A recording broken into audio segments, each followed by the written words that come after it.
Vous allez apprendre les mécanismes ioniques à l'origine du potentiel d'action sodique, qui est le signal émis par l'axone des neurones et propagé le long de cet axone. Quels sont les objectifs de ce chapitre? À la fin du chapitre, vous saurez ce qu'est un courant ionique à travers un canal ionique sensible au voltage. Vous connaîtrez les différents états d'un canal ionique sensible au voltage, fermé, ouvert et quelquefois inactivé.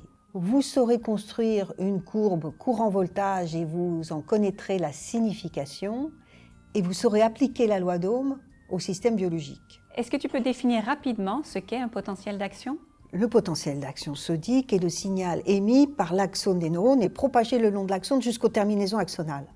Son rôle est de permettre la libération du neurotransmetteur.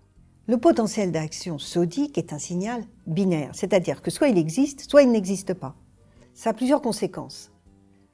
D'abord, ça veut dire que pour un neurone donné, un potentiel d'action aura toujours la même amplitude. Et la deuxième conséquence, c'est que le langage des neurones, c'est-à-dire les potentiels d'action émis dans le temps, s'écrit de façon binaire.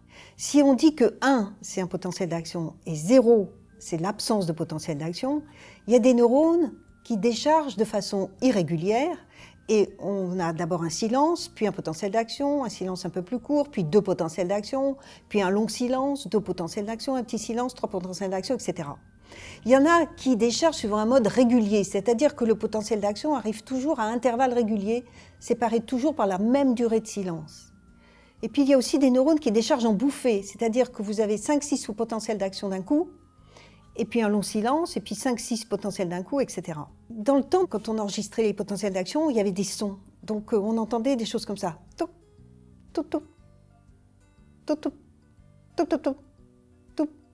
Ou bien de façon régulière, on entendait toup, toup, toup, toup, toup. Et si c'était en bouffée, on entendait prcht, prcht. Voilà. Alors, évidemment, le challenge, c'est de comprendre comment des systèmes biologiques peuvent créer un signal binaire. Quels outils d'apprentissage as-tu prévus pour ce chapitre? En plus des vidéos de cours, des annexes, quiz, exercices d'application, il y a des vidéos d'expérience